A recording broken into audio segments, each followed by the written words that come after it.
وخير الهدي هدي محمد صلى الله عليه وسلم، وشر الأمور محدثاتها، وكل محدثة بدعة، وكل بدعة ضلالة، وكل ضلالة في النار। وبعد। শুরুতে আল্লাহ রাব্বুল আলামিনের শুকরিয়া জ্ঞাপন করি যে আল্লাহ রাব্বুল আলামিনের অশেষ দয়ায় আমাদের আজকে নির্ধারিত এই ক্লাসে আমরা অ্যাটেন্ড করতে পেরেছি। যে আল্লাহ রাব্বুল আলামিন আমাদের এই তৌফিক দান করেছেন, সে আল্লাহ রাব্বুল আলামিনের শুকরিয়া জ্ঞাপন করি।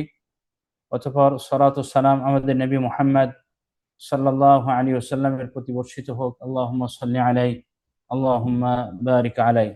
অতঃপর সম্মানিত উপস্থিতি, আজকে আমাদের সাথে যারা যুক্ত হয়েছেন, আমরা আমাদের আজকের ক্লাস শুরু করতে যাচ্ছি। قال الإمام النووي رحمه الله في كتابه الأربعين، ইমাম النووي رحمه الله তার কিতাব হাদিস আরবাঈনে তিনি বলছেন, عن عمر بن الخطاب رضي الله عنه قال: بينما نحن جلوس عند رسول الله صلى الله عليه وسلم ذات يوم إذ طلع علينا رجل شديد بياض الثياب شديد سواد الشعر لا يرى عليه أثر السفر ولا يعرفه منا أحد، حتى جلس إلى النبي صلى الله عليه وسلم فأسند ركبتيه إلى ركبتيه ووضع كفيه على فخذيه وقال: يا محمد أخبرني عن الإسلام. فقال رسول الله صلى الله عليه وسلم: الإسلام أن تشهد أن لا إله إلا الله وأن محمد رسول الله صلى الله عليه وسلم، وتقيم الصلاة وتؤتي الزكاة وتصوم رمضان وتحج البيت إن استطعت إليه سبيلا. قال: صدقت. قال: فعجبنا له يسأله ويصدقه. قال: فأخبرني عن الإيمان. قال: أن تؤمن بالله وملائكته وكتبه ورسله واليوم الآخر وتؤمن بالقدر خيره وشره. قال: صدقت. قال: فأخبرني عن الإحسان. قال: أن تعبد الله كأنك تراه، فإن لم تكن تراه فإنه يراك. قال: فأخبرني عن الساعة. قال: ما المسؤول عنها بأعلم من السائل. قال: فأخبرني عن أمارتها. قال: أن تلد الأمة ربتها، وأن ترى الحفاة العراة العالة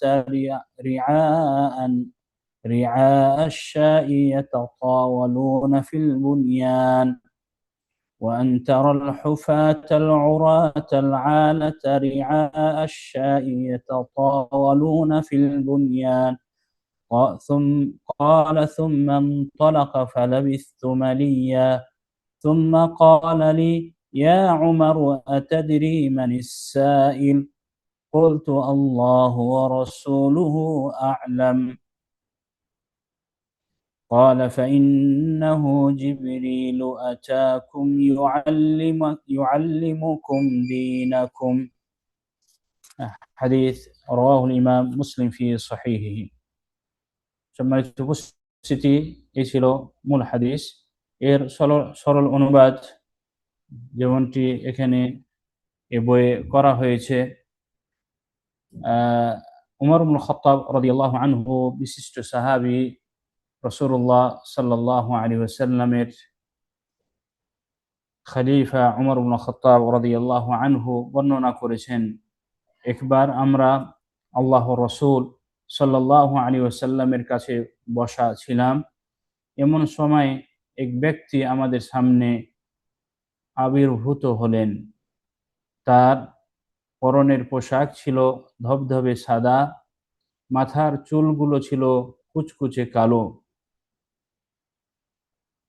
দেখে মনে হচ্ছিল না তিনি দূর থেকে সফর করে এসেছেন।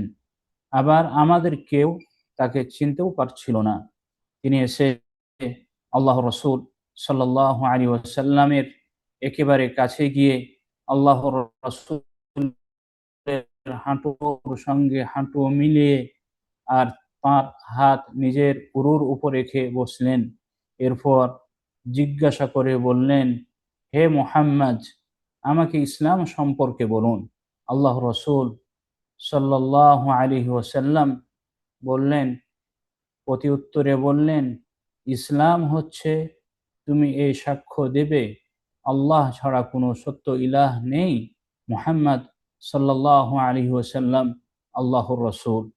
তারপর সালাত কায়েম করবে, যাকাত আদায় করবে, রমাদানের সিয়াম পালন করবে এবং সামর্থ্য হলে কাবা ঘরে গিয়ে হজ সম্পন্ন করবে। আগন্তুক লোকটি বললেন, আপনি সঠিক বলেছেন। উমর রাদিয়াল্লাহু আনহু বলেন, আমরা তার এই কথা শুনে অবাক হলাম, কেননা তিনি অজ্ঞের মতো প্রশ্ন করেছিলেন, আবার বিজ্ঞের মতো সমর্থনও করছিলেন। এরপর তিনি বললেন, এরপর সেই ব্যক্তি রাসূলুল্লাহ সাল্লাল্লাহু আলাইহি সাল্লামকে বললেন, আমাকে ঈমান সম্পর্কে বলুন। আল্লাহ রসুল সাল্লাল্লাহু আলাইহি সাল্লাম বললেন, ঈমান হচ্ছে আল্লাহ, তার ফেরেশতাগণ, তার কিতাবসমূহ, তার প্রেরিত নবী রসুলগণ এবং শেষ দিবসের প্রতি বিশ্বাস স্থাপন করা, সে সাথে তাকদীর ও তার ভালো মন্দের প্রতি বিশ্বাস রাখা। তিনি বললেন, আপনি সত্য বলেছেন। এবার আমাকে ইহসান সম্পর্কে বলুন। আল্লাহ রসুল সাল্লাল্লাহু আলাইহি ওয়াসাল্লাম বললেন, ইহসান মানে তুমি এমনভাবে আল্লাহর ইবাদত করবে যেন তুমি তাকে দেখতে পাচ্ছ। যদি তুমি এই অনুভূতি না তোমার এই যদি এই অনুভূতি না জন্মে, তবে অন্তত এটি অনুভব করবে যে তিনি তোমাকে দেখছেন। তিনি বললেন, এবার আমাকে কিয়ামত সম্পর্কে বলুন। আল্লাহ রসুল সাল্লাল্লাহু আলাইহি ওয়াসাল্লাম বললেন, এ ব্যাপারে জিজ্ঞাসাকারীর চেয়ে জিজ্ঞাসিত ব্যক্তি বেশি কিছু জানে না। তিনি বললেন তিনি বললেন তাহলে কিয়ামতের কিছু নিদর্শন বলুন।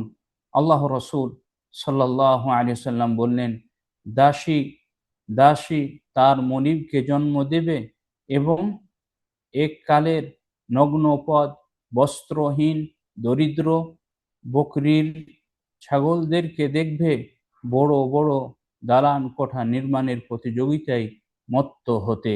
উমর রাদিয়াল্লাহু আনহু বললেন, এরপর লোকটি চলে যান। বেশ কিছু সময় আমি অপেক্ষা করলাম। তারপর আল্লাহ রসুল সাল্লাল্লাহু আলাইহি ওয়াসাল্লাম আমাকে বললেন, উমর, তুমি কি জানো লোকটি কে? আমি বললাম, এ ব্যাপারে আল্লাহ ও তার রসুলই ভালো জানেন। আল্লাহ রসুল সাল্লাল্লাহু আলাইহি ওয়াসাল্লাম বললেন, তিনি ছিলেন জিবরিল, তিনি এসেছিলেন তোমাদেরকে তোমাদের দিন শেখাতে। সম্মানিত উপস্থিতি, এই ছিল হাদিসের সরল অনুবাদ।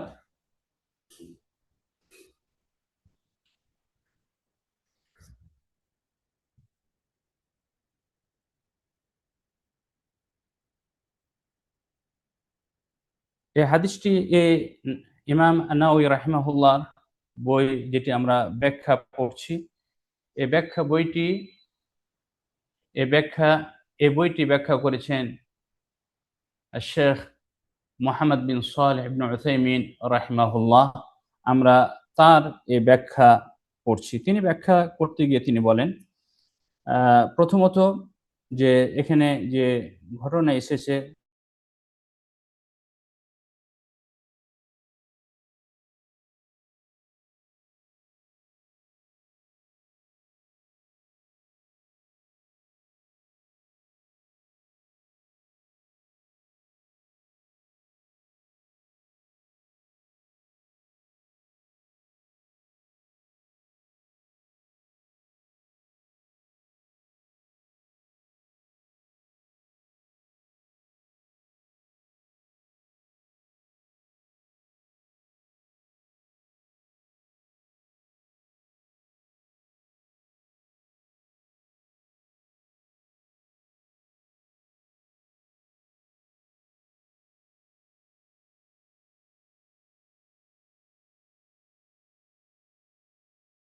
মুহাম্মদ ইবনে সালেহ আল উসাইমিন রাহিমাহুল্লাহ তিনি হাদিসের এই কথাটি বলতে গিয়ে বলেন যে উমর ইবনুল খাত্তাব রাদিয়াল্লাহু আনহু তিনি বলছেন যে কুন্না বাইনামা নাহনু জুলুসুন ইনদা রাসূলিল্লাহ, আমরা আল্লাহ রাসূল সাল্লাল্লাহু আলাইহি সাল্লামের কাছে একদা বসা ছিলাম।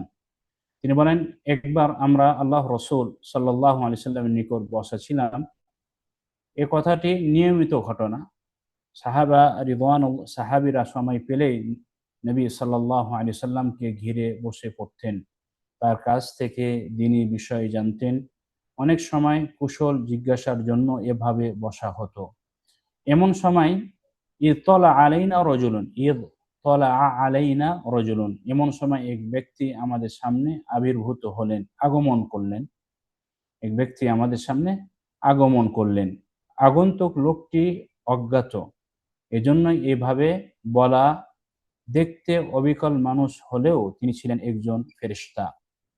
আমাদের ঈমান, যে হাদিসের ঈমানের বিষয়ে আমাদের সামনে আলোচনা আসছে, সেখানে আলোচনা করা হবে যে আল্লাহ রাব্বুল আলামিন তিনি ফেরেশতাদের এই শক্তি দান করেছেন।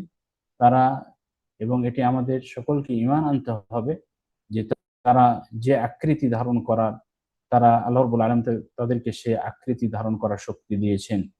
সেটি বিভিন্ন সময়ে তার তার মধ্যে জিবরিল আলাইহিস সালাম এই হাদিসে তিনি আল্লাহ রাসূল সাল্লাল্লাহু আলাইহি ওয়াসাল্লামের নিকট সাহাবাদের মাঝে তিনি উপস্থিত হয়েছিলেন সাহাবাদেরকে দিন শিক্ষা দেওয়ার জন্য, মানুষের মানুষের আকার ধারণ করে। এবং যে তার যে পোশাক ছিল বা অবস্থা ছিল, আকৃতি ছিল এভাবে, যেভাবে এখানে উমর ইবনে খাত্তাব রাদিয়াল্লাহু আনহু তিনি বর্ণনা করেন। তার পরনের পোশাক ছিল ধবধবে সাদা। আর এটি বর্ণনা করে যে এটি তার উন্নত রুচির পরিচয়। যে সাধারণত যখন ব্যক্তি তার সে যত রুচি সম্পন্ন হয়, তার পরিষ্কার পরিচ্ছন্নতা সে তত বেশি ভালো রাখে। এটি তার উন্নত রুচির পরিচয়। পাশাপাশি মাথার চুলগুলো ছিল কুচকুচে কালো, তথা তিনি ছিলেন যুবক বয়সের।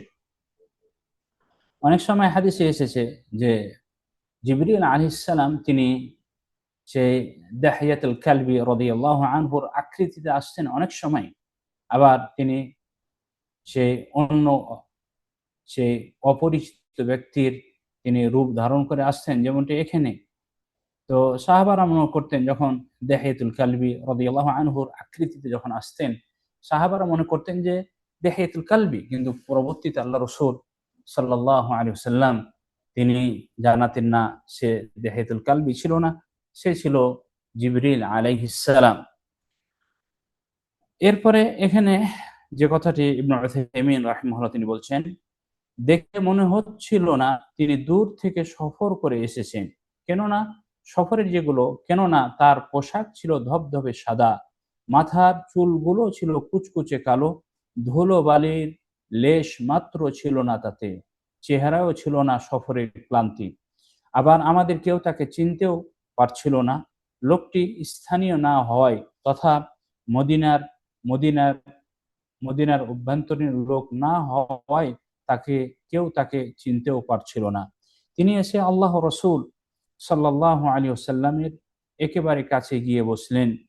বলা হয়নি এখানে যে আল্লাহ রাসূলের সামনে বসলেন, কারণ তিনি নবী সাল্লাল্লাহু আলাইহি সাল্লামের একেবারে কাছে গিয়েই বসেছিলেন।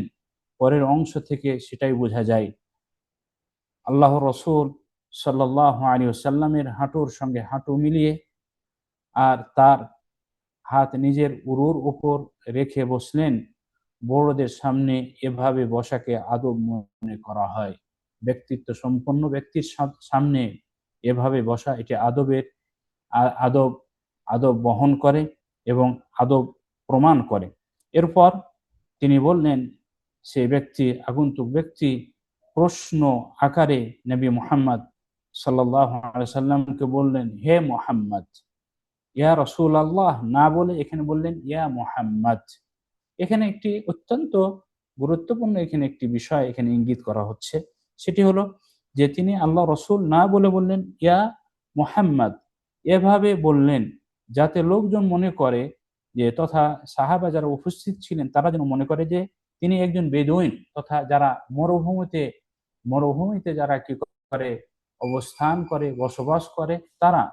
আর মরুভূমিদের এই ছিল তাদের কথা বলার রীতি, যে তারা বড় ব্যক্তি হলেও তারা নাম ধরে ডাকতো, সম্মান সূচক কোনো কথা বলতো না।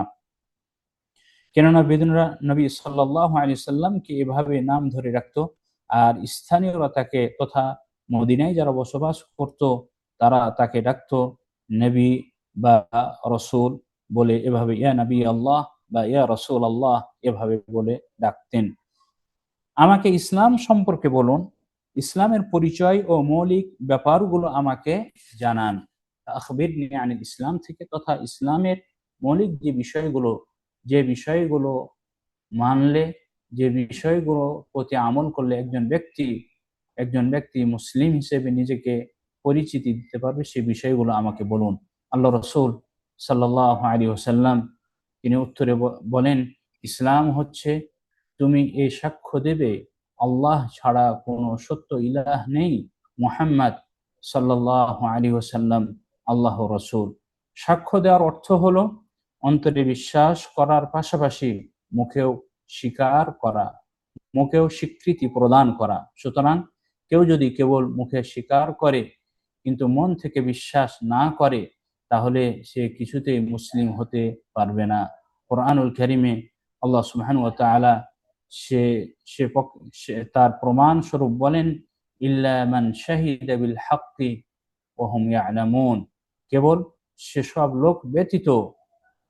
লোক ব্যতীত কখনো মুসলিম হতে পারে না, কখনো নাজাত পেতে পারে না, যারা জেনে বুঝে সত্যের সাক্ষ্য দেয়, তথা যারা আল্লাহ রাব্বুল আলামিনের এই সাক্ষ্য প্রদান করবে, জেনে শুনে বুঝে তাকে অন্তর থেকে বিশ্বাস করে, তারাই শুধুমাত্র এই মুসলিম এবং নাজাত প্রাপ্ত। মুহাম্মদ সাল্লাল্লাহু আলাইহি ওয়াসাল্লাম আল্লাহর রাসূল। নবী সাল্লাল্লাহু আলাইহি ওয়াসাল্লাম তিনি প্রথম যে রুকন, ইসলামের প্রথম রুকনের কথা বলছেন, আনতা শাহাদা আল্লা ইলাহা ইল্লাল্লাহ ওয়া আন্না মুহাম্মাদান রাসূলুল্লাহ। এই শাহাদাতের দ্বিতীয় অংশে আল্লাহ রাসূল তিনি উত্তরে বলছেন যে মুহাম্মদ সাল্লাল্লাহু আলাইহি ওয়াসাল্লাম আল্লাহর রাসূল। এখানে লক্ষণীয় বিষয়, আল্লাহ রাসূল সাল্লাল্লাহু আলাইহি ওয়াসাল্লাম তিনি এখানে সরাসরি বলতে পারতেন যে রাসূলুল্লাহ, এ কথা বলতে হবে। নবী চাইলে বলতে পারতেন, আমি আল্লাহর রাসূল, যে তুমি সাক্ষ্য দিবে আল্লাহ ছাড়া সত্য কোনো মাবুদ নেই, এবং আমি আল্লাহর রাসূল, এভাবে তুমি এ কথাটা তিনি বলতে পারতেন। কিন্তু সাধারণ আলোকচারিতায় মানুষ এভাবেই বলে, যখন ব্যক্তি নিজের প্রসঙ্গ সম্পর্কে আলোচনা করে তখন নিজেকে এভাবে ফুটিয়ে তোলে, কিন্তু তিনি রাসূলুল্লাহ সাল্লাল্লাহু আলাইহি ওয়াসাল্লাম সেটা করেননি। কারণ আমি আল্লাহ রাসূল বলার চেয়ে মুহাম্মদ আল্লাহ রাসূল বলার মধ্যে ব্যক্তিত্ব ও সম্মান বেশি প্রকাশ পায়। এজন্য আল্লাহ রাসূল সাল্লাল্লাহু আলাইহি ওয়াসাল্লাম তিনি একথা বলেননি যে আনতা শাহাদা আল্লা ইলাহা ইল্লাল্লাহ ওয়া আন্নী রাসূলুল্লাহ, একথা তিনি বলেননি। তিনি বলেছেন আনতা শাহাদা আল্লা ইলাহা ইল্লাল্লাহ ওয়া আন্না মুহাম্মাদান রাসূলুল্লাহ। মুহাম্মদ ইসমাঈল আলাইহিস সালামের মুহাম্মদ সাল্লাল্লাহু আলাইহি ওয়াসাল্লাম ইসমাঈল আলাইহিস সালামের বংশধর, মুহাম্মদ ইবনু আব্দুল্লাহ আল হাশিমি আল কুরাইশি। নবী ইসমাঈল বংশে তিনি ছাড়া আর কোনো নবী আসেননি। এটি পৃথিবীর ইতিহাস থেকে, মানব জাতির ইতিহাস থেকে প্রমাণিত যে ইব্রাহিম আলাইহিস সালামের দুই ছেলে, এক হচ্ছে ইসহাক এবং দ্বিতীয় হচ্ছে ইসমাঈল।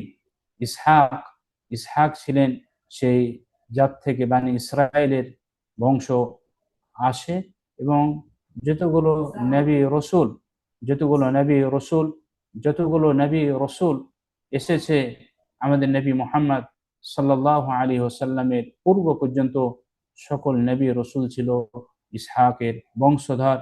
আর ইসমাঈল আলাইহিস সালাম তিনি ছিলেন আরবের, তিনি সেই নবী।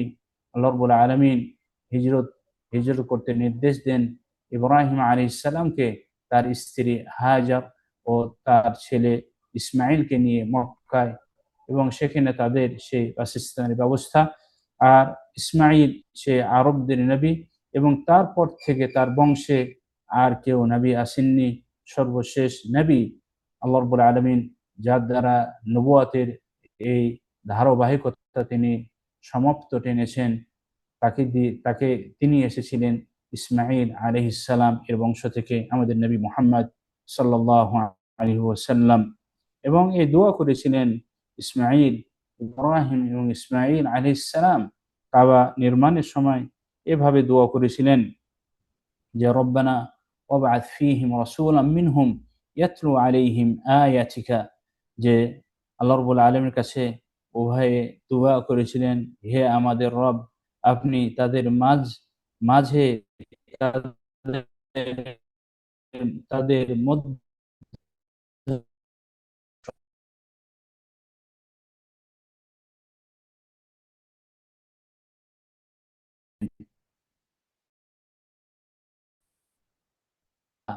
এবং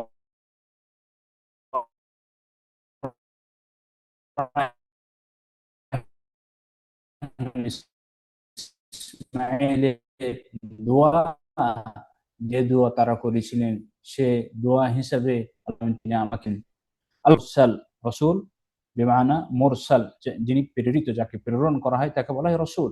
এবং এটি ভাষাগতভাবে এমন ছিল যে বলা হতো রসুল, রসুল এসেছে অমুক দেশের রসুল, অমুক দেশের দূত, এভাবে সেটিকে ব্যবহার করা হতো। আর এই ইসলামের পরিভাষায়, কোরআন হাদিসের পরিভাষায় রসুল বলা হয় আল্লাহ যাকে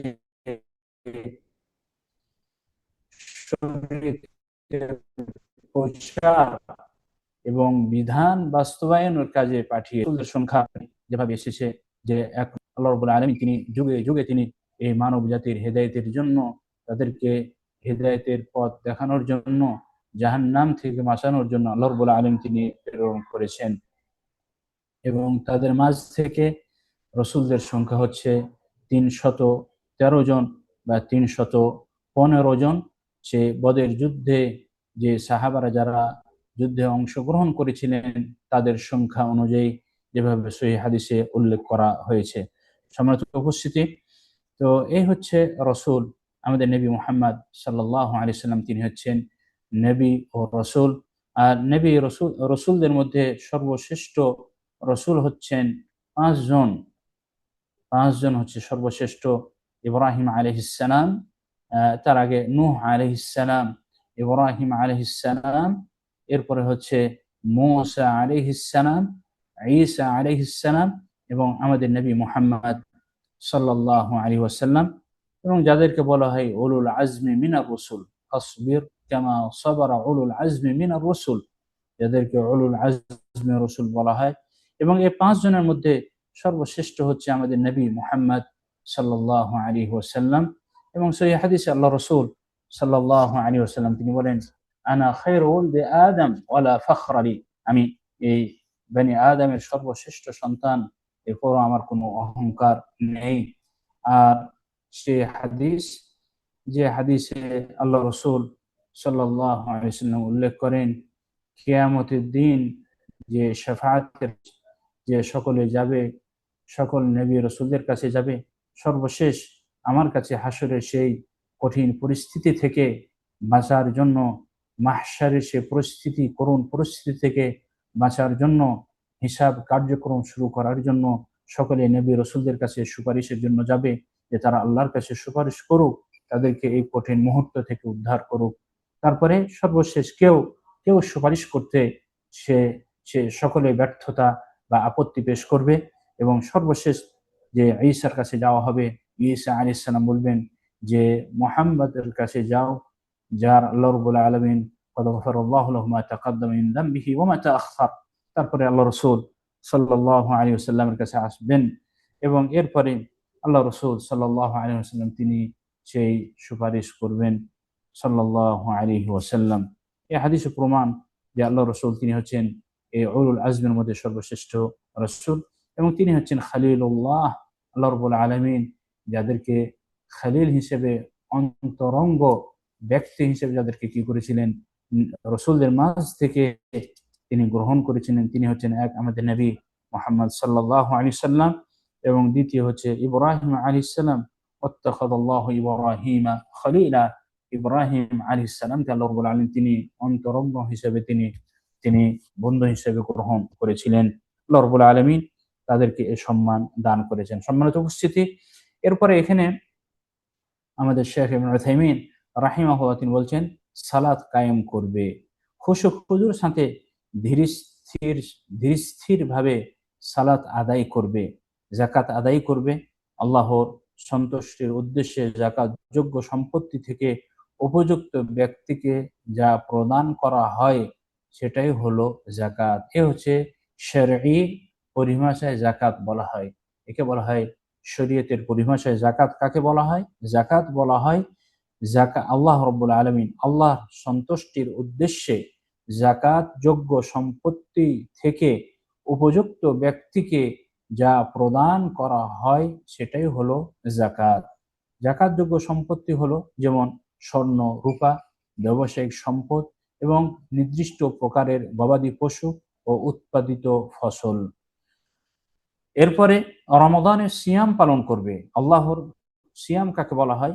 সিয়াম বলা হয় আল্লাহর সন্তুষ্টির নিয়তে সুবহে সাদিক থেকে নিয়ে সূর্যাস্ত পর্যন্ত সিয়াম ভঙ্গকারী বিষয়াদি পরিহার করাকে বলা হয় সিয়াম। তাহলে এখানে যে শুধুমাত্র খাওয়া সেগুলোকে বর্জন করা নয়, শুধুমাত্র সে ফজরের সুবহে সাদেক থেকে নিয়ে সূর্য অস্তমিত হওয়া পর্যন্ত সিয়াম বিনষ্টকারী বিষয়গুলোকে পরিত্যাগের মাধ্যমে এভাবে দিনকে উদযাপন করাকে সিয়াম বলা হয় না। সাথে থাকতে হবে আল্লাহ সুবহানাহু ওয়া তাআলার সন্তুষ্টি অর্জন। অবশ্যই আল্লাহ রাব্বুল আলামিনের সন্তুষ্টি অর্জন হতে হবে। এজন্য আল্লাহ রাসূল সাল্লাল্লাহু আলাইহি সাল্লাম সিয়ামের ফজিলতের কথা যেভাবে হাদিসে বলেছেন, মান সামা রমাদানা ঈমানান ওয়া ইহতিসাবান, যারা রমজানের সিয়াম পালন করবে ঈমান, এই ঈমান এই ঈমান সহকারে যে আল্লাহ রাব্বুল আলামিন তিনি রমজানের সিয়াম ফরজ করেছেন প্রতিটি মুসলিমের প্রতি। পাশাপাশি ওয়াহতিসাবান, দ্বিতীয় হলো যে সে কি করবে? ইহতিসাব, যে আল্লাহ রাব্বুল আলামিনের এই বিধান পালন করলে, সিয়াম পালন করলে আল্লাহ রাব্বুল আলামিন তাকে নেকি সওয়াব প্রদান করবেন। এই এই এথি তাহলে সে কি হবে? এর ফজিলত আল্লাহ বলেছেন গুফিরা লাহু মা তাকাদ্দামা মিন যামবিহি, আল্লাহ রাব্বুল আলামিন তার অতীতের সমস্ত গুনাহ তিনি কি করবেন? মাফ করবেন। সম্মানিত উপস্থিতি, তাহলে এ হচ্ছে সিয়াম। সিয়ামের শাব্দিক অর্থ বিরত থাকা। আর শাবান ও শাওয়াল মাসের মধ্যকার প্রসিদ্ধ মাসটি হলো রমাদান। এই মাসের সিয়াম পালন হচ্ছে প্রতিটি মুসলিমের প্রতি ফরজ। কাবা ঘরে কাবা ঘরে গিয়ে হজ সম্পন্ন করবে। আল্লাহর সন্তুষ্টির জন্য নির্দিষ্ট মৌসুমে হজের কার্যক্রম পালনের নিয়তে কাবা ঘরের উদ্দেশ্যে বের হবে যদি তার সামর্থ্য থাকে। একে বলা হয় হজ। তিনি বললেন তথা জিবরিল আলাইহিস সালাম তিনি প্রশ্ন করার পরে আল্লাহ রাসূল সাল্লাল্লাহু আলাইহি ওয়াসাল্লাম যখন তিনি এই ইসলাম সম্পর্কে তিনি তাকে তাকে তিনি সংবাদ দিলেন, তিনি অবহিত করলেন, তখন তিনি বললেন যে আপনি সঠিক বলেছেন হে মুহাম্মদ, আপনি যা বললেন ইসলামের পরিচয় সম্পর্কে যা বললেন আপনি সঠিক বলেছেন। কথাটি বলেছেন জিবরিল আলাইহিস সালাম, প্রশ্ন প্রশ্ন করেছিলেন তিনি। এজন্য একজন অজ্ঞ ব্যক্তি কিছু জানতে চেয়ে প্রশ্ন করার পর যদি উত্তর পেয়ে বলে আপনি ঠিক বলেছেন, তখন ব্যাপারটা বেশ অদ্ভুত দেখায়। কারণ আগে থেকে উত্তর জানা না থাকলে এভাবে সমর্থন ব্যক্ত করা সম্ভব নয়। সাহাবীদের সে ক্ষেত্রেও তাই হয়েছে। খুবই অবাক হয়েছেন তারা। এজন্য ওমর ইবনে খাত্তাব রাদিয়াল্লাহু আনহু তিনি বলছেন যে ফাআজিবনা লাহু, আমরা তার বিষয়টি আমাদের কাছে একটি অদ্ভুত মনে হলো যে ইয়াসআলুহু ওয়া ইউসাদ্দিকুহু, যে সে রাসূল সাল্লাল্লাহু আলাইহি সাল্লামকে জিজ্ঞেস করছেন ইসলাম সম্পর্কে, আবার তিনি আবার বলছেন যে হ্যাঁ আপনার উত্তর সঠিক হয়েছে। এটি কেমন কথা? এটি তো কোনো অজ্ঞ ব্যক্তি যে জানে না তার এই উত্তর হতে পারে না, তার এই কথা হতে পারে না। এরপরে আমাদের সংক্ষিপ্ত কিছু আহ, প্রারম্ভিক কিছু আলোচনা করার পরে শেখ ইবনে উসাইমিন রাহিমাহুল্লাহ এই ইসলামের 5টি রুকুন নিয়ে তিনি কিছু বিস্তারিত আলোচনা করছেন। ইসলামের 5 রুকুনের ব্যাখ্যা সম্পর্কে তিনি এখানে প্রথমে কথা বলছিলেন যে শাহাদা, আহ, প্রথম যে রুকুন সেটি হলো আনতা শাহাদা আল্লা ইলাহা ইল্লাল্লাহ ওয়া আন্না মুহাম্মাদান রাসূলুল্লাহ, সাক্ষ্য প্রদান করা যে তুমি সাক্ষ্য দেবে আল্লাহ ছাড়া কোনো সত্য ইলাহ নেই, মুহাম্মদ সাল্লাল্লাহু আলাইহি ওয়াসাল্লাম আল্লাহর রাসূল। এখানে এই প্রথম রুকুনের 2টি অংশ। কেন ইবনে উসাইমিন তিনি বলছেন কেন এখানে 2টিকে একই রুকুনে রূপান্তরিত করা হলো। তিনি বলছেন এই দুটোকে আলাদা রুকুন না বানিয়ে এক রুকুন বানানো হলো কেন? উত্তরে তিনি বলছেন যে সমস্ত নেক আমলের শুদ্ধতা, সমস্ত নেক আমলের শুদ্ধতা এই 2টি বিষয়ের সাক্ষ্য প্রদানের উপর নির্ভর করে।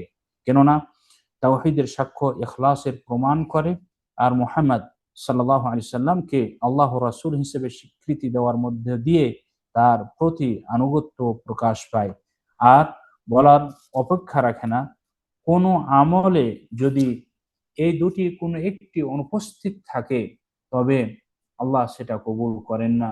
তাই শর্ত দুটোকে এক সুতোয় গেঁথে দেওয়া হয়েছে। এর এভাবে বলা যেতে পারে যে আমরা জানি আল্লাহ সুবহানাহু ওয়া তাআলা প্রতিটি আমাল কবুল হওয়ার জন্য আমরা যে ইবাদত বান্দেগি করি, এই ইবাদত বান্দেগি গুলো আল্লাহ সুবহানাহু ওয়া তাআলার নিকট কবুল হওয়ার জন্য 2টি শর্ত। প্রথম শর্ত যে এই আমলগুলো একমাত্র আল্লাহ সুবহানাহু ওয়া তাআলার সন্তুষ্টির জন্য, আল্লাহ রাব্বুল আলামিনের জন্যই হতে হবে। এই আমলগুলো থেকে একমাত্র আমাদের উদ্দেশ্য থাকবে আল্লাহ রাব্বুল আলামিনকে পাওয়া, আল্লাহ রাব্বুল আলামিনের সন্তুষ্টি লাভ করা। দ্বিতীয়ত দ্বিতীয় আর সেটি হচ্ছে ইখলাস।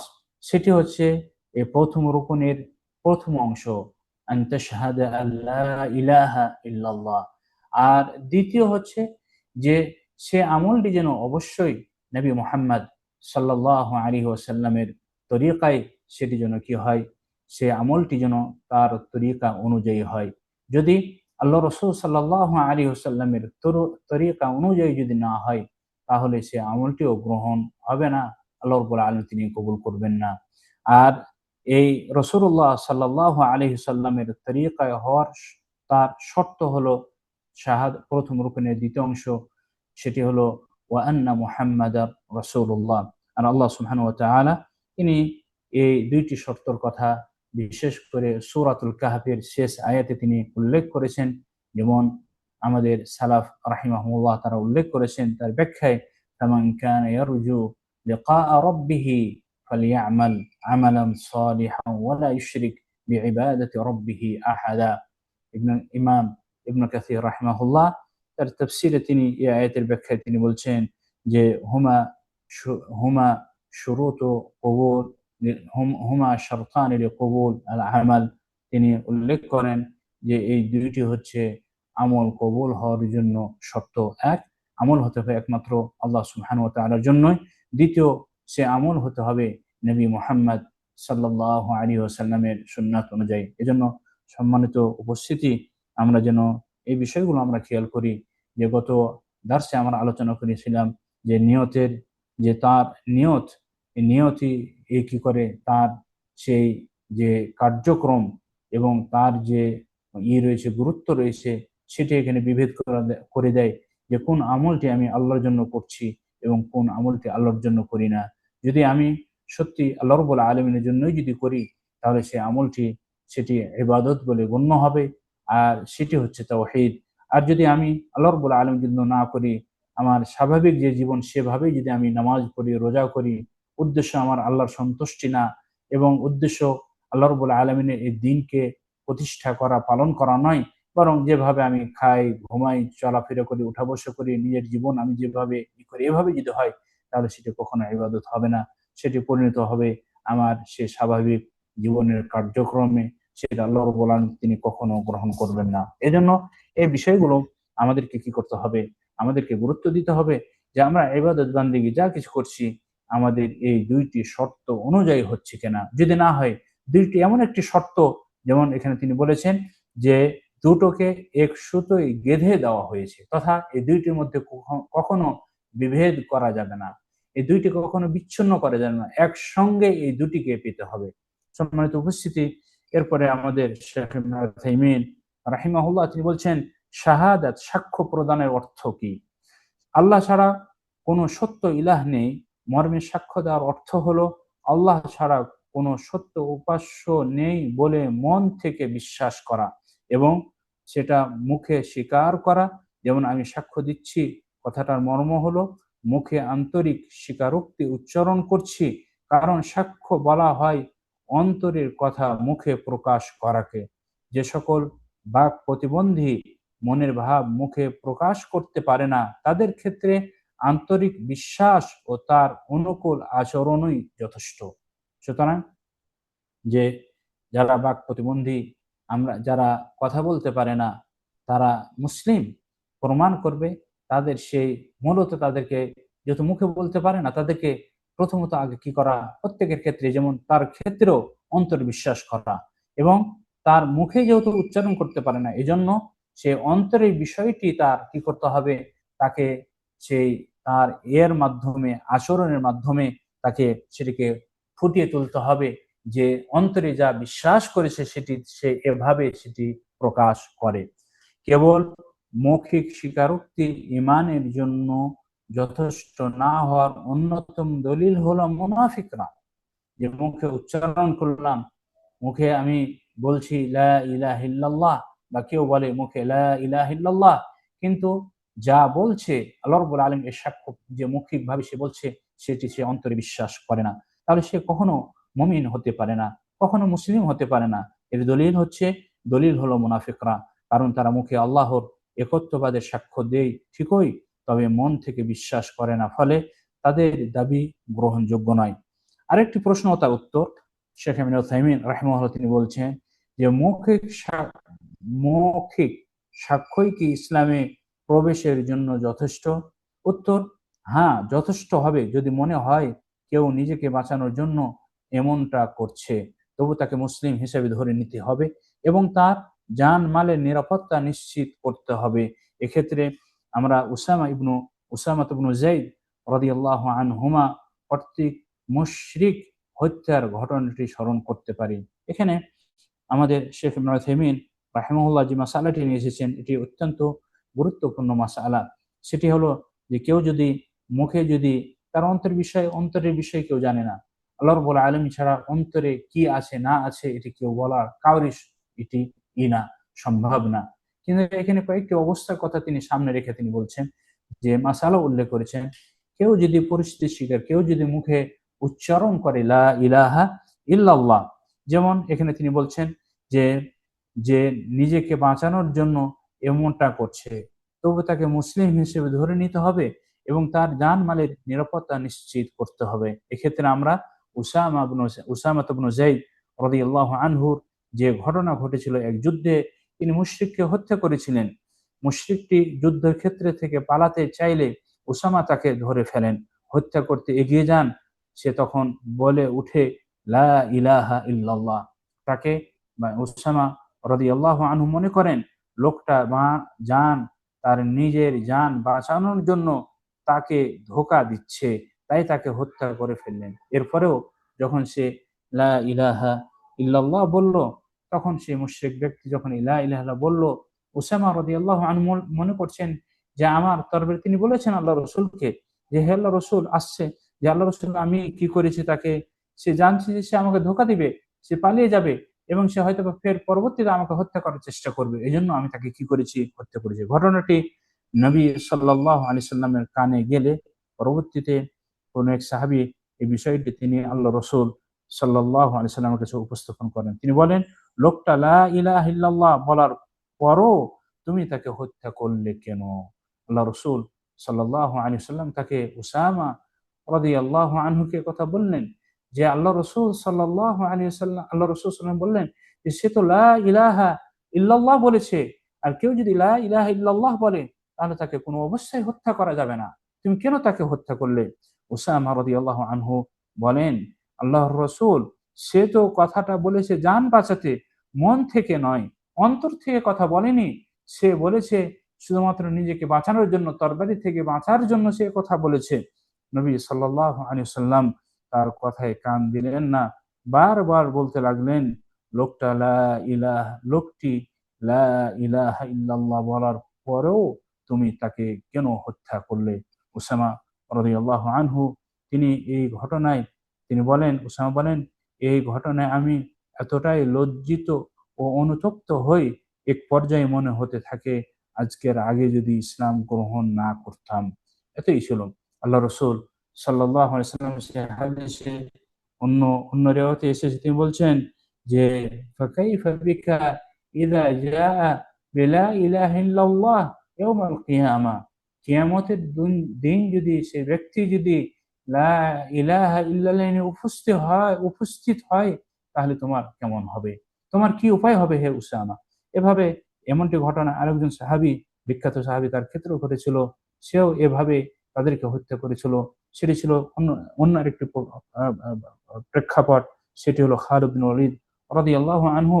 তাকে আল্লাহ রাসূল সাল্লাল্লাহু আলাইহি ওয়াসাল্লাম তিনি প্রেরণ করেছিলেন এক এক কওমের কাছে। তারা ইসলাম গ্রহণ করেছিল।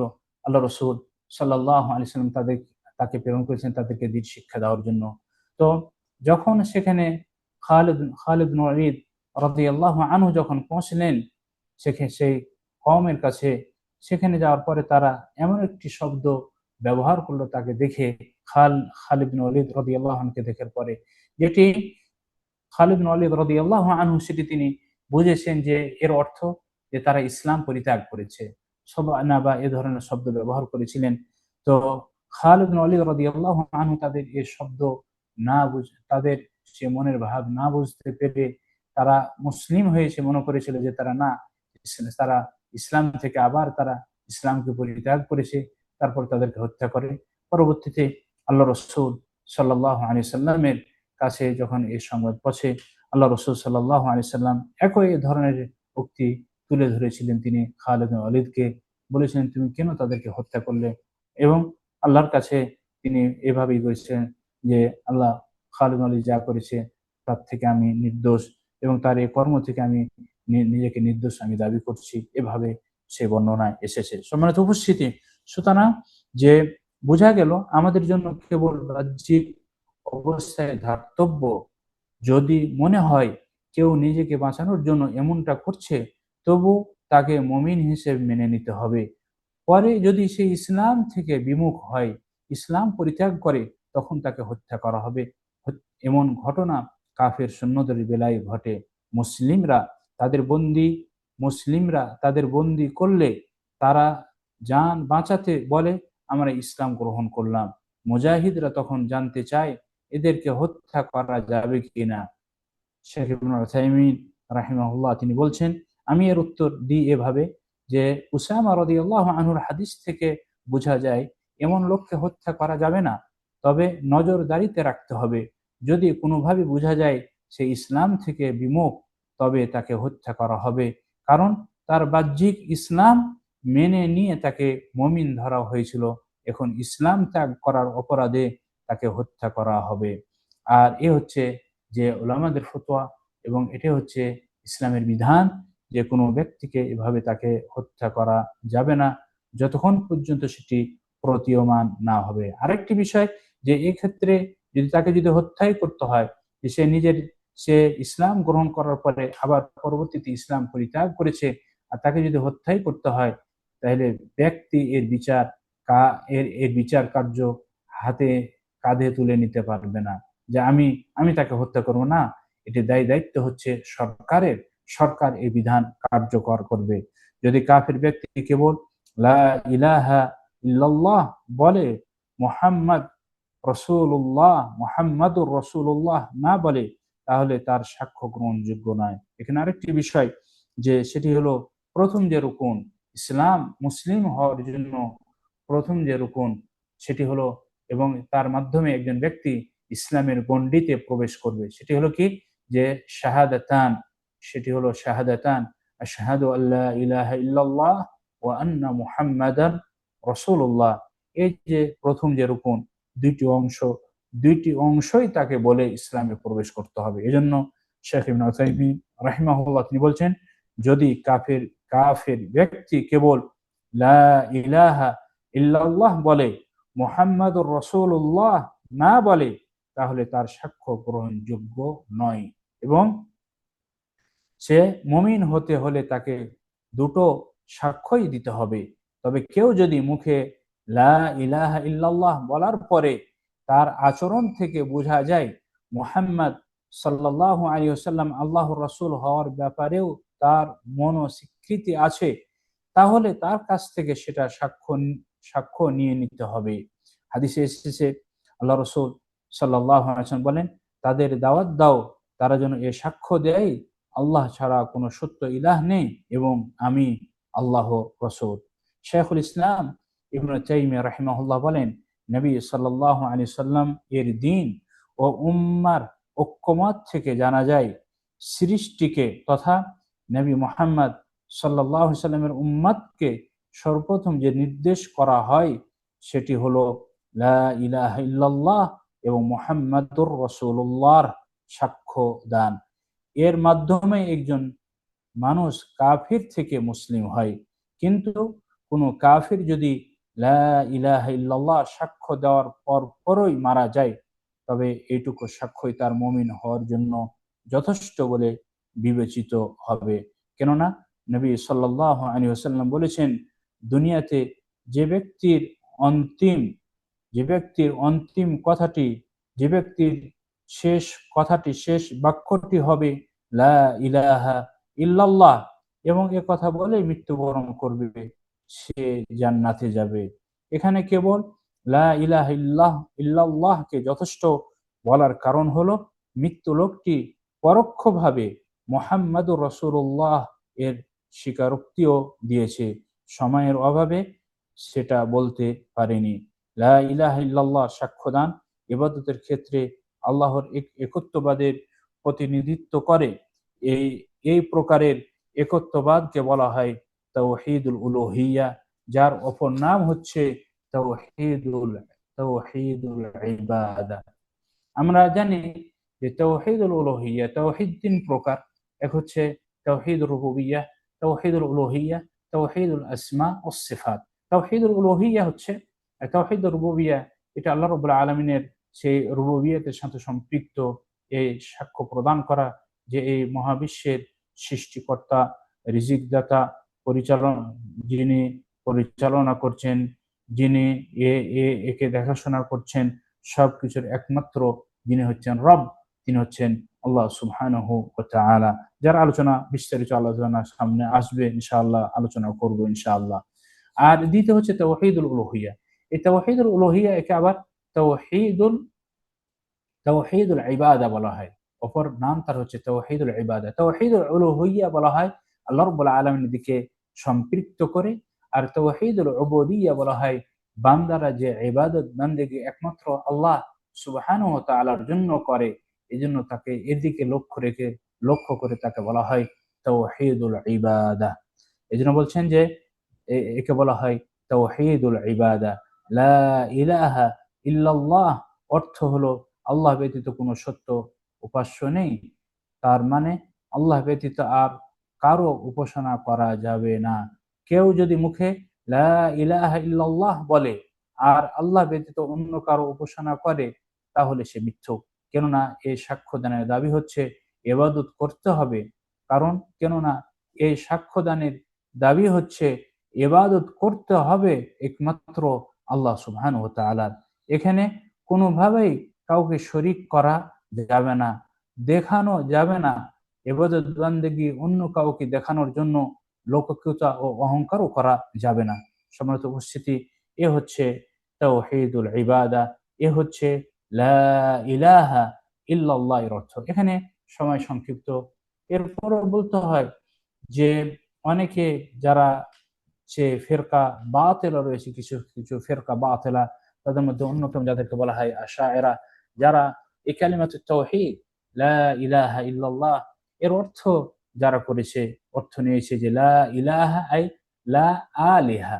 ইলাহ তারা বলে, যে আরবি ভাষাতে ইলাহ বলা হয়, ইলাহ শব্দটি আলেহ এর অর্থ আছে, আর আলেহ এর অর্থ হচ্ছে যে কাদের, আলেহ বেমানা কাদের। তো তারা লা ইলাহা, আমরা যেভাবে সালাফ থেকে এসেছে, কোরআন এবং হাদিস থেকে যেভাবে লা ইলাহা ইল্লাল্লাহ এর তাফসির এসেছে, তারা এর বিপরীত তাফসির করে বলে যে লা ইলাহা ইল্লাল্লাহ এর অর্থ লা কাদিরা ইল্লাল্লাহ, লা খালিকা ইল্লাল্লাহ, যেটি তাওহীদুর রুবুবিয়্যাহকে তারা প্রমাণ করতে চায়। অথচ কোরআন ও হাদিস এবং সালাফ থেকে যে তাফসির এসেছে সেটি হলো কি লা ইলাহা ইল্লাল্লাহ লা মা'বুদা বিহাক্কিন ইল্লাল্লাহ, এবং তার তার সবচেয়ে সেই প্রতিমান এবং সবচেয়ে বড় প্রমাণ হচ্ছে এই তাফসিরের, যেটি সে ইমাম বুখারী রাহিমাহুল্লাহ রাসূলুল্লাহ সাল্লাল্লাহু আলাইহি ওয়াসাল্লাম থেকে সে হাদিস, প্রসিদ্ধ হাদিস বর্ণনা করেছেন, যেটি আলী রাদিয়াল্লাহু আনহুর বাবার মৃত্যু যখন উপস্থিত হয় সে সময়ের কথা। আল্লাহ রাসূল সাল্লাল্লাহু আলাইহি ওয়াসাল্লাম তাকে সংবাদ দেওয়া হয়, আলী সংবাদ দেন যে আমার বাবার মৃত্যু উপস্থিত, আপনি আসুন।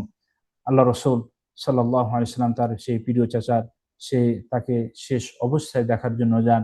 সেখানে তিনি পৌঁছার পর দেখলেন সেখানে উপস্থিত সেই এই উম্মতের যে ফিরআউন, আবু জাহাল এবং আরো যারা ছিল লিডার, সেই মুশরিকদের মক্কার উতবা সাহেবা তারা উপস্থিত। আল্লাহ রাসূল সাল্লাল্লাহু আলাইহি ওয়াসাল্লাম তিনি শেষ মুহূর্তেও আরহাম, যে আরহাম হাদিল আল্লাহ রাসূল সাল্লাল্লাহু আলাইহি ওয়াসাল্লাম তিনি রাহমাতুল লিল আলামিন, এবং তিনি এই উম্মতের প্রতি যে তিনি অত্যন্ত তাদের প্রতি তিনি ছিলেন হেদায়েতের জন্য, তিনি সব সময় তিনি কি করেছেন, চেষ্টা করেছেন, এটা তার বড় একটি প্রমাণ। আল্লাহ রাসূল সাল্লাল্লাহু আলাইহি ওয়াসাল্লাম তিনি তার চাচাকে বলছেন সে সময় যে ইয়া আম কুল লা ইলাহা ইল্লাল্লাহ কালিমাতান উহাজ্জু লাকা বিহা ইনদাল্লাহি ইয়াউমাল কিয়ামাহ। হে চাচা, আপনি এই কালিমাটি আপনি উচ্চারণ করুন, এই কালিমাটি আপনি বলুন, এই কালিমাটি আপনি স্বীকৃতি দেন, লা ইলাহা ইল্লাল্লাহ, আল্লাহ রাব্বুল আলামিন ছাড়া হক কোনো মাবুদ নেই, তারও একমাত্র ইবাদত করতে হবে। এই কালিমার আপনি স্বীকারোক্তি আপনি দেন, আমি কিয়ামতের দিন একে নিয়ে আল্লাহর সামনে উপস্থিত হব। সম্মানিত উপস্থিতি, আল্লাহ রসুল সাল্লাল্লাহু আলাইহি ওয়াসাল্লাম তিনি কথা বলছেন। আর আল্লাহ রসুল কথা বলা শেষ হওয়ার পর পর আবু জাহাল বলছে যে তুমি কি তোমার বাপ দাদার ধর্ম শেষ মুহূর্তে, এই শেষ সময়ও কি তুমি তোমার বাপ দাদার ধর্মকে পরিত্যাগ করে মুহাম্মাদের এই ধর্মকে গ্রহণ করবে? এভাবে কথা বলতে হতে থাকে। আল্লাহ রসুল তিনি এই হকের ইসলামের দাওয়াত দেন, এই কালিমাতুত তাওহীদের দাওয়াত দেন, আর তারা দেয় সে শিরকের দাওয়াত দেয়। শেষ পর্যন্ত আবু তালেব, তার শেষ কথা হয়েছিল হুয়া আলা মিল্লাতি আবিহ, সে তার বাবার ধর্মেই সে রয়েছে, প্রতিষ্ঠিত আছে, এবং সে অবশ্যই তার মৃত্যু হয়। সম্মানিত উপস্থিতি, যে এখানে লা ইলাহা ইল্লাল্লাহ এর অর্থ আবু আবু তালেব বুঝতো, আবু লাহাব বুঝতো, আবু জাহাল বুঝতো, এর অর্থ এটি নয়। এর অর্থ হচ্ছে যে একমাত্র ইবাদত করতে হবে আল্লাহ সুবহানাহু ওয়া তাআলা। এর অর্থ যে লা খালিকা ইল্লাল্লাহ না, লা মুদাব্বিরা ইল্লাল্লাহ এর অর্থ না, লা মুহইয়া লা মুমিতা ইল্লাল্লাহ এর অর্থ না। এর অর্থ হচ্ছে লা মা'বুদা বিহাক্কিন ইল্লাল্লাহ। কেননা যে তারাও কিন্তু বিশ্বাস করত যে সৃষ্টিকর্তা, ওয়ালা ইন সাআলতাহুম মান খালাকাস সামাওয়াতি ওয়াল আরদা ইল্লা মান খালাকাস সামাওয়াতি ওয়াল আরদা লা ইয়াকুলান্না আল্লাহ। তাদেরকে যদি জিজ্ঞাসা করা হতো যে এই আসমান জমিন কে সৃষ্টি করেছে, তারা বলতো কে? তারা বলতো যে এই আসমান জমিনকে সৃষ্টি করেছেন আল্লাহ সুবহানাহু ওয়া তাআলা। তাওহীদ রুবুবিয়্যাহ এটি মারকুজ ফি ফি ফি বানি আদম। এই তাওহীদ রুবুবিয়্যাহ আল্লাহ রাব্বুল আলামিন তিনি যে জন্মগত তাদেরকে যে ইলম তিনি জ্ঞান দান করেছেন, সেই জ্ঞানের মাধ্যমে প্রত্যেকে স্বীকারোক্তি দেয় যে এক প্রত্যেকের রব রয়েছে, আসমান জমিন যিনি আল্লাহ রাব্বুল আলামিন তিনি সৃষ্টি করেছেন, তিনি হচ্ছেন এর রব, তিনি ব্যতীত অন্য কেউ সৃষ্টি করেননি। এজন্য এই এই এই তাওহীদের দাওয়াতের জন্য আল্লাহ রাব্বুল আলামিন তিনি কখনো কোনো নবী রসুলকে প্রেরণ করেননি। যুগে যুগে নবী রসুল প্রেরণ করেছেন যাকে নিয়ে সমস্যা, যাকে নিয়ে শয়তান কি করেছে, মানে আদমকে পথভ্রষ্ট করেছে, জাহান্নামের দিকে নিয়ে গেছে, সেটা হচ্ছে তাওহীদুল উলুহিয়্যা। আর তারা এটি জানতো, এজন্য তারা বলেছিল যে আজাআলাল আলিহাতা ইলাহা ওয়াহিদা ইন্না হাযা লাশাইউন উজাব, যে সে মুশরিক মক্কা তারা বলেছিল এই কথা, যে মোহাম্মদ কি চাই যে আমরা আমাদের সমস্ত এই দেব দেবীকে আমরা প্রত্যাখ্যান করে একমাত্র আল্লাহর ইবাদত করব? এটা কখনো হতে পারে না। এটি অত্যন্ত আশ্চর্যজনক বিষয়। কিভাবে আমরা আমাদের এই এতগুলো মাবুদকে সবগুলোকে পরিত্যাগ করে দিয়ে একমাত্র আল্লাহর ইবাদত করব? কখনো করতে পারি না। সম্মানিত উপস্থিতি, সুতরাং যে আজকে এই আশায়েরা এবং তাদের যারা রয়েছে, আরো এই পথভ্রষ্ট জাহমিয়া এবং যারা এই তাওহীদ কালিমাতে তাওহীদ, তাওহীদুল উলুহিয়্যা, লা ইলাহা ইল্লাল্লাহর যে তারা যে অপব্যাখ্যা করেছে, এ থেকে আমাদেরকে সতর্ক থাকতে হবে। এবং এটি ভাষাগত, তারা যেভাবে বলেছে ইলাহ বেমানা আলেহ, আরবি ভাষাগত কোনো আরবির কোনো ব্যাকরণে, কোনো ভাষাতে, কোনো লোগাতে ইলাহ বেমানা আলেহ আসে না। ইলাহ বেমানা মা'লুহ এ কথাই এসেছে। ফিআল বেমানা মাফউল এ ধরনের ভাষা আরবিতে ব্যবহার হয়েছে। এজন্য লা ইলাহা আহলুস সুন্নাহ ওয়াল জামাআহ সালাফেরা কোরআন এবং হাদিসে, এবং যেমন আল্লাহ রাব্বুল আলামিন তিনি আয়াত হচ্ছে যে ওয়াহুয়াল্লাযী ফিস সামা ইলাহু ওয়া ফিল আরদি ইলাহ, এই আয়াতের ব্যাখ্যায়, আল্লাহ রাব্বুল আলামিনের এই আয়াতের ব্যাখ্যায় যে সাহাবা এবং আরো যারা মুফাসসিরুন এবং সালাফ তারা ব্যাখ্যা করেছেন, ওয়াহুয়াল্লাযী ফিস সামা ইলাহ আই মা'লুহুন মা'বুদুন, যে যিনি আসমানে মা'বুদ ইবাদত করা হয়, জমিনে তার কি করা হয়, বান্দা রয়েছে তার ইবাদত করে, সে আল্লাহ রাব্বুল আলামিন তিনি হচ্ছেন সে সত্তা। এভাবে তারা ব্যাখ্যা করেছেন। সম্মানিত উপস্থিতি, আমাদের সময় শেষ, আমাদের নির্ধারিত সময় শেষ, কথা দীর্ঘ হয়ে যাচ্ছে। তো আমরা এখানে এই কথা, আজকে আমরা এই কথা বলে আমরা শেষ করব।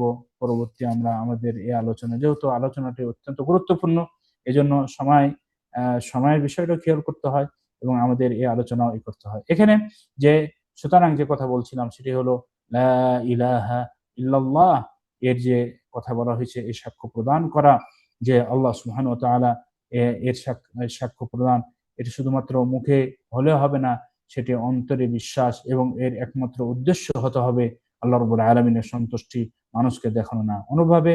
আর মুহাম্মদ সাল্লাল্লাহু আলাইহি সাল্লাম আল্লাহর রাসূল, অর্থাৎ এই মর্মে সাক্ষ্য দেবে মুহাম্মদ হলেন আল্লাহর রাসূল, যাকে তিনি সৃষ্টি করে পাঠিয়েছেন। রাসূল বলা হয় যার নিকট আল্লাহ শরীয়তের বার্তা পাঠিয়েছেন এবং তাকে সেটা প্রচারের নির্দেশ দিয়েছেন। আদম আলাইহিস সালামের ইন্তেকালের পর সব মানুষ এক ধর্মে বিশ্বাসী ছিল। এরপর সময়ের সাথে সাথে জনসংখ্যা বেড়ে যায় এবং মানুষের মাঝে ছড়িয়ে পড়ে বিভিন্ন দেবদেবীর উপাসনা। তখন রসুল পাঠানোর প্রয়োজন দেখা দেয়। তাই আল্লাহ রসুলদের পাঠান। পবিত্র কোরআনে আল্লাহ রাব্বুল আলামিন বলেন, কানান নাসু উম্মাতান ওয়াহিদাতান ফাবাআসাল্লাহু আন-নাবিয়্যিনা মুবাশশিরিনা ওয়া মুনযিরিনা ওয়া আনজালা মা'আহুমুল কিতাবাল হাক্কি লিয়াহকুমা বাইনান নাসি ফীমা ইখতালাফু ফীহি। আল্লাহ রাব্বুল আলামিন তিনি বলেন, সমস্ত মানুষ ছিল অভিন্ন জাতি, তারা তাদের মাঝে দিনকে নিয়ে কোনো দ্বন্দ্ব ছিল না। এই আয়াতের তাফসিরে ইবনে আব্বাস রাদিয়াল্লাহু আনহু তিনি বলছেন, যেমন সহিহ বুখারীতে এসেছে, তিনি বলছেন, তিনি বলছেন যে কানা কানা বাইনা আদম ওয়া মূসা, কানা বাইনা আদম ওয়া নূহ 10 কুরুন কুল্লুহা আলা তাওহীদ। ইবনে আব্বাস রাদিয়াল্লাহু আনহু তিনি বলেন, এই আয়াতের তিনি ব্যাখ্যা বলেন যে কি ছিল, যে আদম থেকে আদম হতে নূহ আলাইহিস সালামের যুগ পর্যন্ত 10 যুগ, এই 10 যুগ ছিল, সমস্ত যুগ ছিল তাওহীদের উপরে প্রতিষ্ঠিত। শিরক বলে সে কোনো পাপ মানুষ জানতো না। তারপরে ফাখতালাফু, সে ইবনে আব্বাসের অন্য কিরাতে এসেছে ফাখতালাফু, তাদের কি হয়, এই দিনকে নিয়ে তাদের মতবিরোধ, ভিন্নতা আসে। ফাবাআসাল্লাহু আন-নাবিয়্যিন, তারপরে আল্লাহ রাব্বুল আলামিন সর্বপ্রথম যে শিরক এই পৃথিবীতে সংগঠিত হয়, সেটি ঘটেছিল সে নূহ আলাইহিস সালামের সেই কওমে, যারা সেই 5 জন ভালো ব্যক্তিকে তারা সেই করে তাদেরকে তাদের আকৃতি রাষ্ট্রে তাদের মূর্তি তৈরি করে সে পূজা শুরু করে এবং তার মাধ্যমে আল্লাহ সুবহানাহু ওয়া তাআলার এই শিরক, আল্লাহ রাব্বুল আলামিনের সাথে শিরক স্থাপন করা হয় এই পৃথিবীতে। সম্মানিত উপস্থিতি, একটি এখানে প্রশ্ন আসে, এই প্রসঙ্গে এ কথা বলে শেষ করব যে মা হুয়া আসলু বানি আদম। এই কথা আসে এবং এটা আমাদের জানা দরকার যে বানি আদমের আসল কি, তথা বানি আদমের আসল আল্লাহ রাব্বুল আলামিন তাদেরকে যখন সৃষ্টি করেন, এই সৃষ্টি করার সূচনা লগ্ন তাদের কিসের উপরে প্রতিষ্ঠিত ছিল? তাওহীদের উপরে প্রতিষ্ঠিত ছিল, না শিরক দ্বারা তাদের এই সূচনা শুরু হয়? তথা তারা কি একমাত্র আল্লাহ রাব্বুল আলামিনের ইবাদতের মাধ্যমেই, তার তাওহীদের মাধ্যমেই তাদের সূচনা হয়েছে, না শিরকের মাধ্যমে শুরু হয়েছে? তো যারা আজকে এই মুসলিম নিজেদেরকে দাবি করে এবং তাদের হচ্ছে, তাদের জীবন হচ্ছে শিরকের প্রতি প্রতিষ্ঠিত, এই যতগুলো রয়েছে যারা আমরা দেখতে পাই, যারা মাজারপন্থী, যারা আল্লাহ রাব্বুল আলামিনের সাথে শিরক করে বিভিন্নভাবে, তাদের এগুলো তারা এবং তাদের উত্তরসূরি যারা ছিল, তারা বলে যে বানি আদমের সূচনা হচ্ছে শিরক দিয়ে। পরবর্তীতে সেটা কি হয়, সেটা আস্তে আস্তে আস্তে আস্তে সেটা কি হয়, তাদের আপডেট হয়ে হয়ে তাদের কি হয়, তাওহীদ তারা জানতে পারে, তাওহীদ অনুসরণ করে। বলবো যে বানি আদমের হিস্ট্রি, ইতিহাস থেকে নিয়ে আদম আলাইহিস সালামের তার সেই আল্লাহ রাব্বুল আলামিন তাকে যে সৃষ্টি করেন, তাকে যে দুনিয়ায় প্রেরণ করেন, সেই হিস্ট্রি থেকে নিয়ে কোরআন কারিমে যেভাবে তুলে ধরা হয়েছে এবং এর আগে যে যে আসমানি যে গ্রন্থগুলো ছিল, যেগুলো সেগুলো তো সবগুলোই তো মুহাররফ, কিন্তু কিছু যেগুলো তথ্যাদি যেগুলো পাওয়া যায় সবগুলো যদি দেখা হয়, সেগুলো কি যে দেখা যাবে যে আল্লাহ রাব্বুল আলামিন তিনি বানি আদমের সূচনা করেছেন কি তাওহীদের উপরে। এজন্য এই আয়াতে যেমন সালাফ থেকে তার ব্যাখ্যা এসেছে, কানান নাসু উম্মাতান ওয়াহিদা, মানুষেরা তারা একই ধর্মে একই বিশ্বাসে তারা প্রতিষ্ঠিত ছিলেন। আর সেটি ছিল কি? দীনুত তাওহীদ। সেটি ছিল দীনুত তাওহীদ। যেমনটি ইবনে আব্বাস রাদিয়াল্লাহু আনহু তিনি তাফসীরে এই আয়াতের তাফসীরে বলেন এবং যেটি ইমাম বুখারী রাহিমাহুল্লাহ তার সহিহ বুখারীতে নিয়ে এসেছেন। এজন্য সম্মানিত উপস্থিতি, এই ভ্রান্ত আকীদা আমাদের সংশোধন করতে হবে যে এই দিন, আল্লাহ রাব্বুল আলামিন তিনি আদমকে তাওহীদ, আদম আলাইহিস সালামকে তাওহীদ দিয়ে প্রেরণ করেছিলেন এবং তার এই দুনিয়ায় আগমনের পর থেকে নিয়ে কত আশারত করুন 10 যুগ, সেটি ছিল এই সময়ই ছিল, পুরো সময়টি ছিল তাওহীদের উপর প্রতিষ্ঠিত। সেখানে শিরকের লেশ মাত্র সেখানে কোনো গন্ধ ছিল না। পরবর্তীতে সেই সূচনা হয়, যেমনটি সূরাতে নূহ আল্লাহ রাব্বুল আলামিন তিনি কি করেন, তিনি সেখানে উল্লেখ করেন যে ক্বালু লা তাযরুন্না আলিহাতাকুম ওয়া লা তাযরুন্না ওয়াদ্দান ওয়া লা সুআআন ওয়া লা ইয়াগুথা ওয়া ইয়াউকা ওয়া নাসরা। এই পাঁচজন ব্যক্তির কথা সে কওমে নূহ ওই ব্যক্তিরা বলেছিল, যাদের নিকটে নূহ আলাইহিস সালামকে আল্লাহ রাব্বুল আলামিন সর্বপ্রথম রাসূল প্রেরণ করেন। আল্লাহ রাব্বুল আলামিন তিনি সর্বপ্রথম রাসূল নূহকে প্রেরণ করেন এবং তাকে প্রেরণ করেছিলেন এই জন্যই যে তারা যে শিরক করেছে, ওই ব্যক্তিগুলোকে মাবুদ হিসেবে গ্রহণ করে আল্লাহর সাথে শিরক করছে এবং তারা এই বিশ্বাস, এই ভ্রান্ত বিশ্বাসে তারা নিমজ্জিত হয়েছে, তাদেরকে হেদায়েতের জন্য আল্লাহ রাব্বুল আলামিন তিনি কি করেন, তিনি এভাবে নূহ আলাইহিস সালামকে তিনি প্রেরণ করেছেন। ওয়ালাকাদ আরসালনা নূহান ওয়া ইব্রাহিম ওয়াজআলনা ফি যুররিয়্যাতিহিম আন-নুবুওয়াতা ওয়াল কিতাব। অনুরূপভাবে আল্লাহ বলছেন, ইন্না ওয়াহাইনা ইলাইক কামা আওহাইনা ইলা ইলা নূহ ওয়ান নাবিয়িনা মিন বা'দিহি। সুতরাং সম্মানিত উপস্থিতি, এ হচ্ছে আজকে সংক্ষিপ্ত আলোচনা। আল্লাহ রাব্বুল আলামিন যেন আমরা যা শুনলাম আজকে এই যে হাদিসটা হচ্ছে হাদিসে জিবরিল, এবং এখানে বলতে বলেছি এই হাদিস প্রসিদ্ধ মুহাদ্দিসগণ এবং আমাদের এই দিনের যারা হচ্ছে আলেম ওলামা, তাদের পরিভাষায় কিছু কিছু হাদিসের নাম, তারা নাম আকারে প্রসিদ্ধ, সেই নামগুলো দিয়ে হাদিসগুলো পরিচিত। যেমন এই হাদিস হাদিসে জিবরিল নামে পরিচিত। এক বাক্যে যখন যদি বলা হয় হাদিসে জিবরিল, তখন এই হাদিসটি উল্লেখ করেন যে হাদিসে জিবরিল আলাইহিস সালাম তিনি মানুষের আকার ধারণ করে সাহাবাদের মাঝে উপস্থিত হয়ে দিন ইসলাম সম্পর্কে, ঈমান সম্পর্কে, ইহসান সম্পর্কে এবং অন্যান্য বিষয় সম্পর্কে আল্লাহ রাসূল সাল্লাল্লাহু আলাইহি ওয়াসাল্লামকে জিজ্ঞেস করেছিলেন। সম্মানিত উপস্থিতি, আল্লাহর কাছে দোয়া করি আল্লাহ রাব্বুল আলামিন যেন আমাদেরকে যা শুনলাম এর প্রতি আমল করার তৌফিক দান করেন, আমিন। আর সম্মানিত উপস্থিতি, কারোর কোনো প্রশ্ন কোনো জিজ্ঞেস থাকলে, সময় আমি অনেক নিয়ে ফেলেছি, থাকলে করতে পারেন সংক্ষিপ্তভাবে।